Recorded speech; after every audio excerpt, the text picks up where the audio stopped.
নিচে আসছে, এসে দেখি কেউ নাই, কিন্তু প্রচণ্ড বাতাস আছে। সবসময় রুমের মধ্যে থাকে, একটু বাইরে আসছি। আপনাদের ভাই আবার পেঁয়াজ আর ডাউল কিনে দিল, এই জন্য আরও নিচে আসা। সকালবেলা তো নিচে আসা হয় না সেভাবে, আসছে এই কারণে। আর আজকে সকালে নুডলস রান্না করছি, নাস্তা বানাইনি।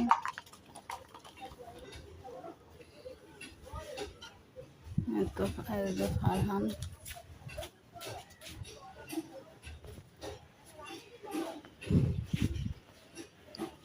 বাইরে বসে আছি, ভালো লাগছে না।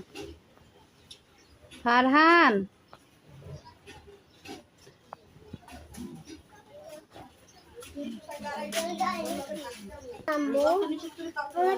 বস্তি পুড়ে গেছে তো, মানুষ সেদিক দিয়ে একটু চলাফেরা বেশি করছে।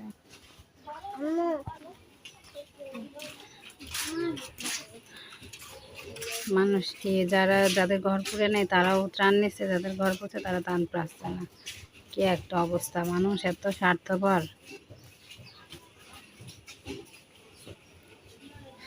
কেউ নাই, বাসায় যাই।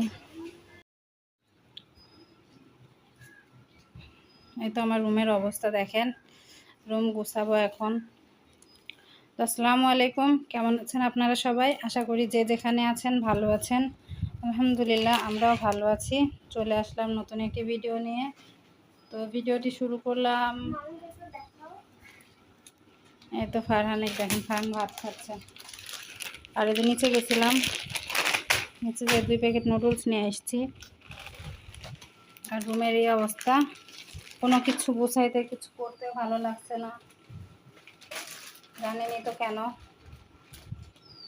তারপরে তো করতে হবে, তো কোনো রকমে বিছানাটা গুছাইলাম, গুছাই ডিম ভেজে ফারহানিক ভাত খেতে দিলাম।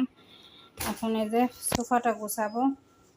তো সোফাটা গোছানো হলে আপনাদের একটা জিনিস দেখায় যে যেদিন আগুন লেগেছিল সেদিন আমরা যে ব্যাগপত্র গুছিয়েছিলাম, মানে ব্যাগপত্র গোছানো বলতে যে বের হব, যখন বাইরে যখন বের হয়ে যাচ্ছি, আমাদের এই যে বাসা পর্যন্ত তো যখন আগুন চলে আসছে, পুড়ে যাবে সব কিছু, যেহেতু আমরা যখন বাসা থেকে নামছি বা আর সুযোগ একটু আছে হাতে, ফার্নিচার না বের করতে পারলেও নিজেদের পোশাক আশাক তো কিছু একটা বের করতে পারবো। আর বিশেষ করে ছোট বাচ্চা আছে যেহেতু, তার পোশাক তো আমাদের লাগবেই। হ্যাঁ বাবা।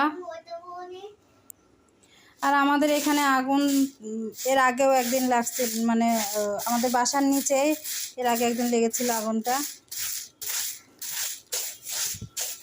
মনে হয় 10-15 দিন পরে আবার এখানে লাগলো। আর এবার যেভাবে লাগছে, এমন অবস্থা কি আর বলবো, এটা তো আপনাদের সাথে শেয়ার করছি। জানি না আমার শেয়ার করাটা ঠিক হয়েছে কি না। আমি যেহেতু নতুন, আমি তো এত কিছু জানি না যে ইউটিউবে আগুনের কোনো ভিডিও আপলোড করা যায় কি না। যদি নাও যায় তা অবশ্যই একটু কমেন্টে জানাবেন। কোনো কিছুই ভালো লাগছে না, নিচে যাই বসে থাকি সব সময়। মন ভালো না থাকলে কিছুই ভালো লাগে না। এই যে ফারহানের অনেকগুলো কাপড় হয়েছে, এগুলাও কেচে দিতে হবে।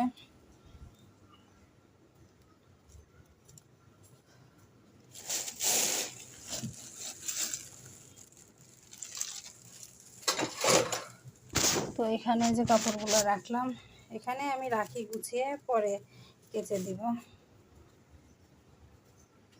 এই তো। আর এই যে ফারহান ভাত খাচ্ছে ডিম ভাজি দিয়ে। হ্যাঁ, ডিম ভাজি দিয়ে খাচ্ছে। আর কারেন্ট ছিল না, এই জন্য মোম কিনে নিয়ে আসছিলাম।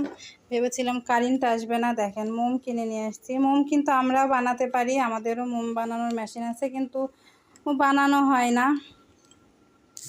তো কিনে নিয়ে আসছি মোমটা।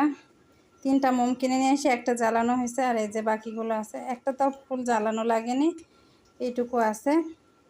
তারপরে তো তারপরে তো কারেন্ট চলে আসছিল না, আমাদের লাইনের কারেন্টগুলো চলে আসছে। আর এই যে এগুলোতে সব ধুলা পড়ছে, মানে কোনো কিছুই করি না, কোনো কিছুই ভালো লাগে না করতে, কিছুই ভালো লাগে না। মোবাইলের স্ট্যান্ডটা এখানে,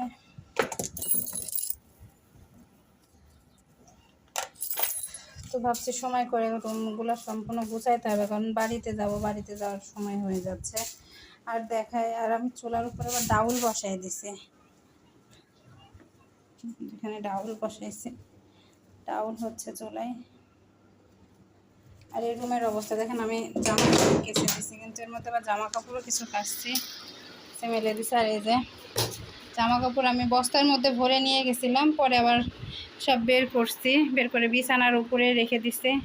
এই যে এই বস্তাটার ভিতর করে নিয়ে গেছিলাম, ট্রলিটার ভিতরে নিয়ে গেছি। যেতে যখন হবে কিছু তো একটা নিব, না নিয়ে তো আর যাওয়া যাবে না, কারণ যেখানে যাই ফার্নিচার তো আর বের করতে পারছি না, জামা কাপড় তো লাগবেই, পরার মতো জামা কাপড় তো সবারই লাগে। তো মোটামুটি আমরা সবাই জামা কাপড় বের করছি, বের করে নিয়ে গেছি। এ হচ্ছে অবস্থার, জামা কাপড়গুলো গোছানোর সময় অবশ্যই আপনাদের দেখাবো। আর এটার ভিতরে কি আছে দেখাই, এটার ভিতরে কি গুছাইছি, মানে কি নিয়েছিলাম ট্রলিটার ভিতরে, মানে ট্রলিটার ভিতরেই ছিল। আপনারা আবার বলবেন না যে এই শাড়ি টাড়ি কেন নিয়ে গেছি, শাড়ি নিয়ে নিয়ে, মানে ট্রলিটার ভিতরে শাড়িগুলো ছিল, আমি ট্রলিটার ভিতরে শাড়িগুলো রেখে দিয়েছিলাম। তো এই তো শাড়িগুলা এটা ধরেই বের করছি, এটা থেকে কোনো কিছু মানে গোছানো হয়নি। আর আমার শাড়িগুলো ট্রলির ভিতরেই থাকে।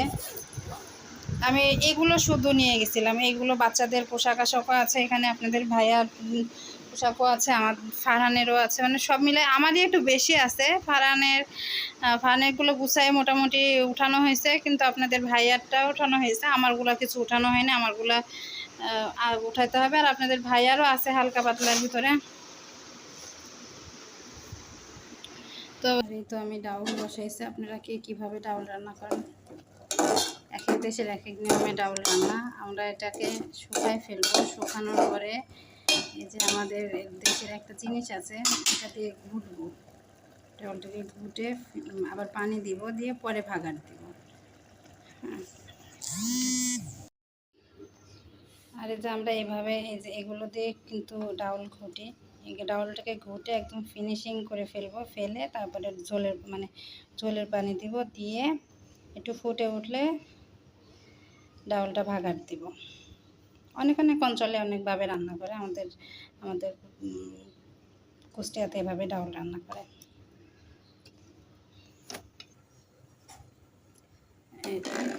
ডাউলে কিন্তু পানি দিয়ে দিচ্ছি, ডাউলটা ফুটে উঠলে তারপরে যে তেলে দিব, বাগার দিব, তেলে ডাউল রান্না করা শেষ। আর আমার বেশি কিছু রান্না করতে ইচ্ছা করছে না, ডাউল রান্না করলাম, ডিম ভাজি করলাম, আর নিচতলার ভাবি শুটকি ভর্তা দিছে, যেন আপনাদের দেখায় শুটকি ভর্তাটা।